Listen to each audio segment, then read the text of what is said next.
Okay, please start. Okay.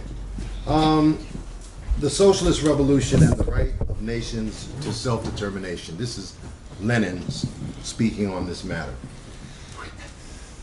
When you support the right of self-determination, it does not mean that you advocate for a split or for a secession. What it means is that you recognize the right of that nation to secede. And the reason it's so important consistently. So for instance, I think that Lenin was masterful when he was alive in terms of actually implementing this program. If you know a little bit about Russian history, you know Poland. They said they recognized Poland's right to secede, and they did, and Poland did. Finland. But some of what he just called the border regions decided to stay. And why did they decide to stay? They decided to stay because that staying was not imposed upon them by the Communist Party. They had the right to secede if they so desired. But that took off of them the dynamic of oppression, or Russification, if you will, that existed before. And they could make a free choice as to what is better for our people. And they decided, I think intelligently, to stay and to help build the Union of Soviet Socialist Republics. Believe me, there's a lot I don't understand on this planet. Believe me. And I'm very humble about that. But the question of self-determination is not one of them. I think I understand it. And here, let's take Lenin's his how he explained it to people, to the workers. He said, look, supporting self-determination is like supporting the right. The right of self-determination is not a pro-secession program. It's a right, just as supporting the right of women to divorce. Does not mean that you want women to divorce. It just means that they have the right, so that when they're in that relationship, they know that if they want to walk away, somebody ain't gonna crack them upside the head with a big old stick. I'm gonna stop with that. Okay.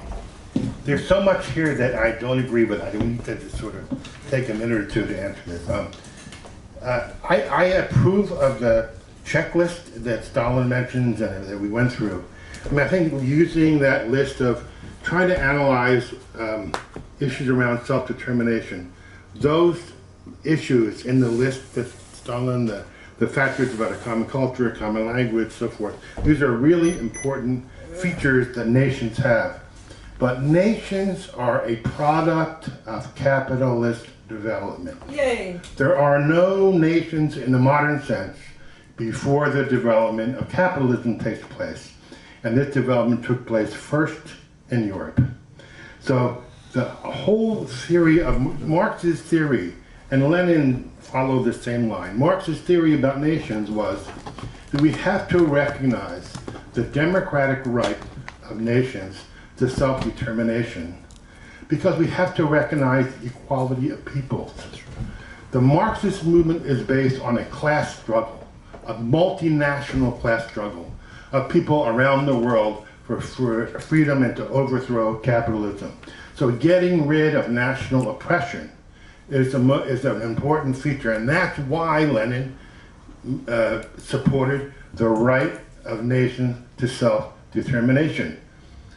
I agreed with Gene that if Tibet succeeded, it would become a force of counter-revolution under the control of imperialism. I agree. But I don't think that that's a principled analysis. So I want to tell you what I think about Tibet. First off, Tibet was a very underdeveloped place. In many ways, Tibet was an ancient society like Rome, except that Tibet in 1949 was not as developed as Rome was in the 2nd century AD. It was much less developed. For example, in Tibet, people did not employ the wheel. People dragged things and with carts and donkeys on pole things. They did not employ the wheel in Tibet. There were no doctors in Tibet, no one we would recognize as a doctor, a modern doctor. Roman doctors were better, I think, than the kind of mystical doctors that Tibet had. So Tibet was a very underdeveloped place. And Tibet had no capitalist ruling class. It was like a pre-feudal or a transition to feudalism from a slave society. Nations have the right to determination because they're a product of capitalist development. Tibet was not a product of capitalist development. It was not a nation. It was a collection of serfs. There was a transition to feudalism that was incomplete. 5% of the population was household slaves, and the vast majority of Tibetans lived under extreme conditions of serfdom. When the Chinese liberated Lhasa in 1959, the majority of the population suffered from venereal disease. Oh, man. I mean, women had, this was Tibet was really a theocracy. It was a paternalistic, male-dominated, patriarchal theocracy.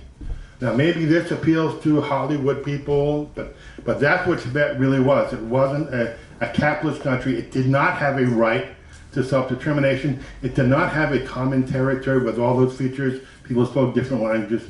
And so if Tibet were a nation, I would say Tibet had a right to self-determination. That's a basic principle to me. That's a principle of Marxism. One more issue.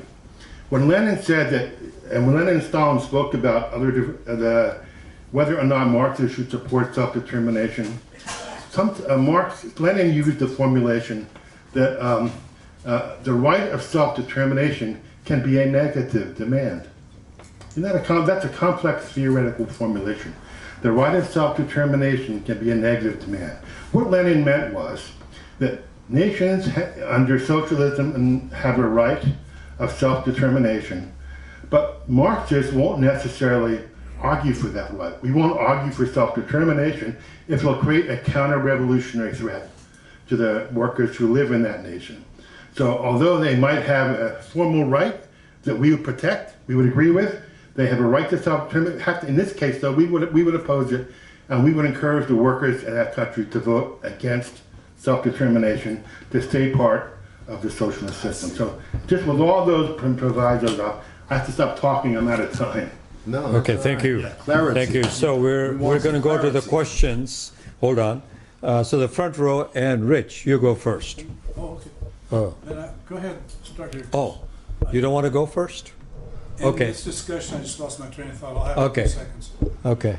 Sorry. How about you, I Gigi? just want to, you kept saying was and were, and is and are.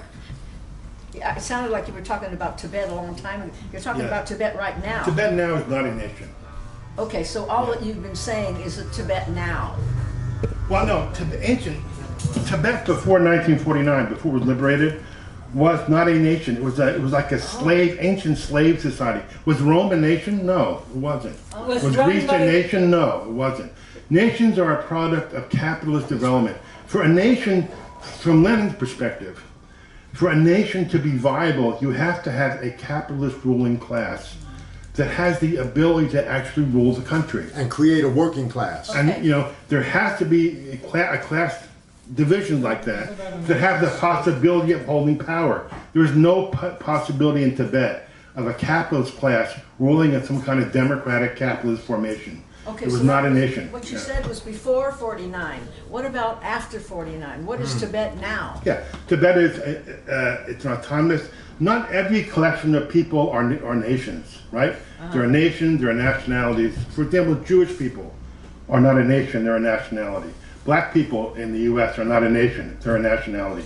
Tibetan people are not a nation; they're a nationality. Do you understand what I mean? They're a collection of people with unique historical backgrounds that did not fulfill the requirement, go through the necessary capitalist development to become a modern nation.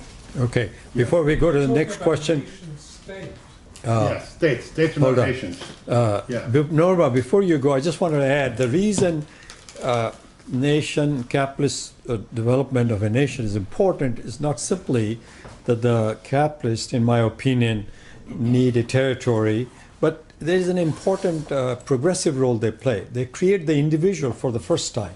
Individualism doesn't exist in pre-capitalist society. So therefore, nation is not, can only be despotism.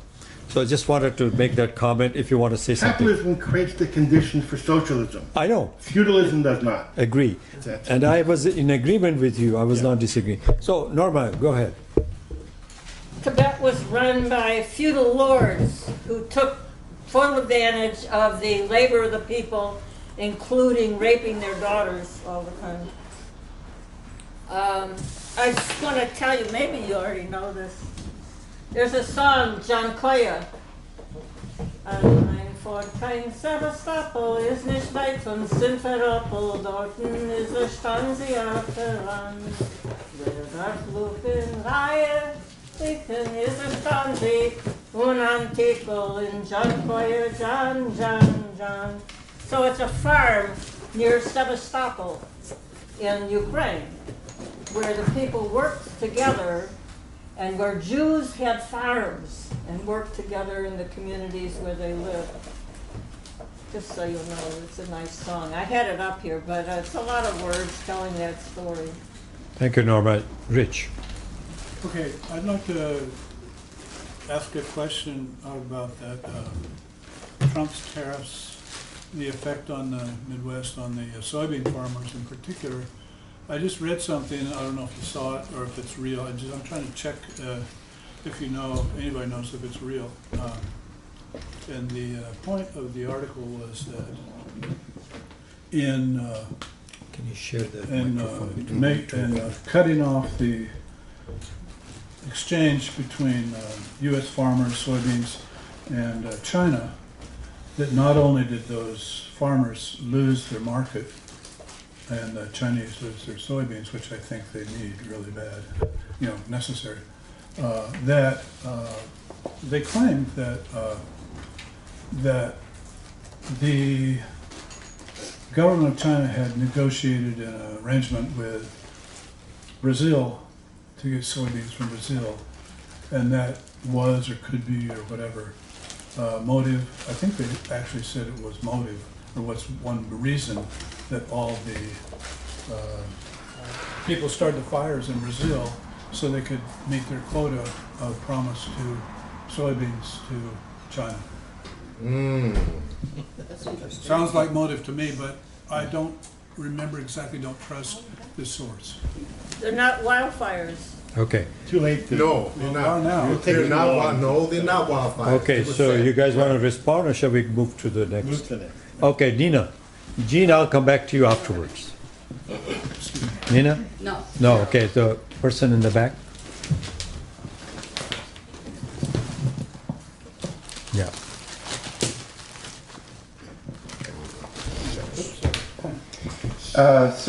I just wanted to echo that Black Bolshevik is a really great autobiography. It's a very interesting description of Harry Haywood's life. He talks about the theory of the Black Belt in that book, but I believe that where he really laid it out was a separate book. I believe it was written in 1949. Yeah. Negro Liberation, I think that was called. I recommend both books. And the other question I had was, in the book, I don't remember the details, but the CP dropped the Black Belt theory, but I don't know much about their, like the theory behind the next ideology or theory they had about the linchpin of black oppression in the United States. Can you hold off the answer? Let's take one more. That person over there. I don't know if my question is fully formed, but I have a question about. So I think I'm understanding that we encourage. So if there's a situation where there's an area that has a question of has kind of contested national like it has a contested like Tibet or Kashmir. that we encourage workers to not to secede, or we encourage that area to remain part of the socialist state. I just wanted a clarification on what that means, and then also maybe you could speak to how we, how do we conceive of border questions? Okay, so you want to take one more or just proceed with this? We could take one more, but One more. I would like to get going here. Yeah, okay. So you want to say that? Yeah. Be hard to follow. I was wondering on the Hong Kong question, and it's clear, it just seems clear that, I think some of the demonstrators were even waving American flags or something. But how much support do we want to give China? Is China really communist or socialist or right? Is it still a people's revolution that we should be supporting in this question? Okay. Wow. Three questions are there, so let's proceed with the answers. That's what religion you have. Oh, you. Well, all right. Let me. Y'all standing in front of blood. What's your name, bro? Good achievement. Jim. Jim. Thank you, Jim. All right, Jim asked. In essence, Jim, correct me if I reformulate your question incorrectly. Okay. My understanding of your actual question was, so given the fact that the Communist Party basically rejected Harry Hayward, or not just Harry Hayward, but the Black Belt Thesis, what then was their program? All right, is that fair? Yes. Okay, very good. Now, first of all, right out the box, I mentioned, very few people agreed with it when it was conceived. You get that if you read the book. And other books, by the way, that's universally recognized. I would argue what I said. I believe the theory basically was a pseudo theory from the beginning. But understand this, the Communist Party was so committed to unifying the working class, and they alone, it's unfortunate, and I do mean that, they were alone in this, understood the absolute necessity of defending black workers against racism, that they never wavered, to be honest with you, on questions of uniting the entire working class on the basis of equality. They never wavered on that matter. So while I am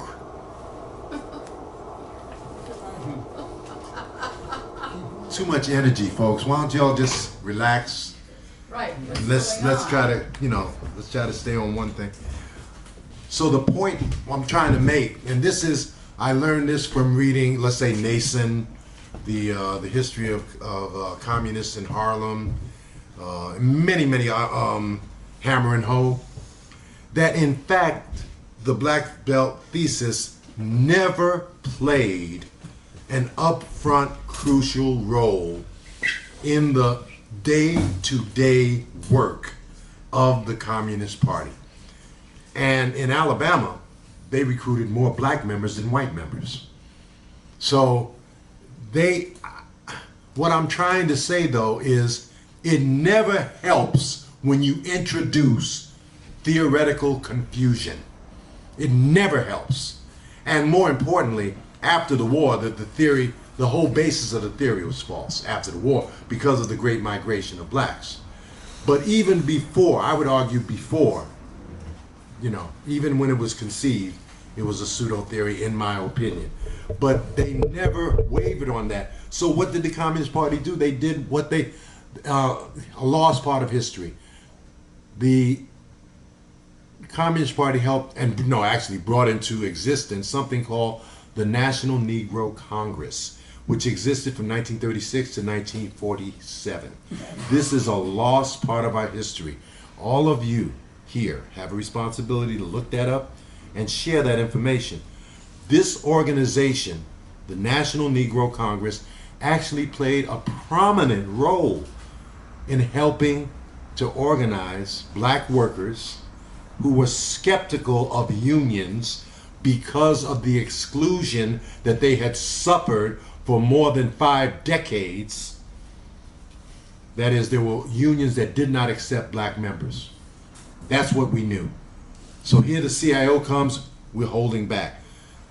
The National Negro Congress played a prominent role and in fact generated some organizers who helped bring black workers into the mass organizations of labor, particularly the steel workers and the auto workers. And it's a very proud moment, by the way, for anybody that supports socialism, to see the recruitment of so many black people and putting them to work with the unions to bring in black people for integrated class struggle. They never wavered from that, although the theory did not match their practice. Finish. You want to take the microphone if you want to add something? Just pull it up, yeah. Yeah.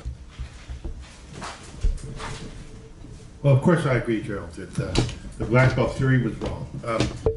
But many times, just because things are wrong doesn't mean they're not helpful. So I just want to say something about the background to this theory. This isn't a theory that came from the Communist Party in New York City. This is a theory that came from the Comintern in 1928 and was really, there was debate about this in the Comintern, and this was the, John Reed and other people opposed it. I think Reed was still alive then. But a lot of the American Party was very split, and the American Communist Party had done really inadequate work to mobilize black people, to defend the rights of black workers, to fight against what we would call white supremacy today. The party's work had really been inadequate. So the Comintern was tasked, how are we going to incorporate the struggle of black people, the national struggle of black people, the struggle for freedom of black people, with the freedom struggle of the integrated American working class. So they came up with this theory. They did an analysis, and I agree it turned out it was an incorrect theory. Probably at the time it was created, it could have been deemed incorrect. But, the impact of it was to focus the attention of the Communist Party USA on the black question. It really did. And I think, despite it being theoretically confused and wrong, in a practical sense, it did help integrate the party. And I think that the gains that were made in the South may have been due really to this crazy theory. But it's a theory that put black people front and center for the first time in the battle for American communism. So that, I think that needs to be said in terms of understanding what really happened and the responsibility of the party in the U.S. And the party was under international discipline. So there's certain things you can do and certain things you cannot do. There's an issue about whether we support China and Hong Kong. Everybody, of course, has to make their own decision about Hong Kong and every other major political event. I think China is socialist. There's an interesting book you can find on the internet, written by an American businessman. It's called "China is Communist, Damn It." It's a defense of socialism in China. It's kind of an offbeat but interesting book. So, in my view, China is communist, damn it. That's actually my view. And I think if anyone who's been to China, there's such an enormous difference between life under imperialism in the United States and life in China. How can, the Chinese government, how can Chinese workers get 15, 20% wage increases every year? What capitalist country can do that? What capitalist country has done that recently? We under this neoliberal reactionary system, I think wages and real wages in the U.S. are falling. And I think the future for young people in America, the future is dimming for them. There are fewer opportunities. See, when I was young, I had so many, I'm an old person now, but when I was young, I had so many more opportunities. College was free in the 60s when I went to college. There were jobs available, And when I was drafted in the Army, and I was an anti-war organizer in the American Army. But when I got out of the Army, I survived, and the American benefits for former soldiers were far better than they are today. There was social welfare. My family was an impoverished working class family, and we had free food given to us by the government. The Social Security benefits that my family got when I was a teenager were enough to actually pay our expenses and live on. No one can live on Social Security today. That's all been cut back by years and years of attacks on the working class. So yeah, so life in China, and in China, all of the social programs are expanding, and they're expanding all the time. And China has had slowdowns in the rate of increase, but China has never had a recession, has never had a depression since the Marxist government took power in 1949. So I think I think there's people who don't suffer from some kind of prejudice should recognize that China is a socialist country. Okay, now you didn't. Just There is 1 second. one more question remaining. Yeah, just from one more second. young woman. I neglected to answer a question, and I apologize. The sister Divya said, could there be some clarification on this secession matter? Yes. That's Okay, it. look, I can't spend too much time on, I want to, I tried to, and I'm going to try again, okay, and again, because our whole point is to clarify these issues and to encourage people to look into them yourself. But if you do, I guarantee you, the one thing that's very clear that I get from reading Lenin's writings on self-determination is that I was gonna read your quote, and I can't do that right now, because he in the essay, the struggle for self-determination summed up. He wrote it in 1916. All right, after there had been a debate internationally on this question, and he makes the point. He said, look, that there were some socialists who said that even under socialism, you would not necessarily recognize the right of self-determination. Lenin called them traitors. Exactly right. That's what he did. He said, these people, and I'll tell you why he said that. He said, we always recognize the right of self-determination to nations because we want to take it off of the agenda. We don't want oppressed nations to have to think about what's going to happen to us when these socialists actually take power and establish the dictatorship of the proletariat. Is life going to be the same for us? Because that's what I get from black people all the time.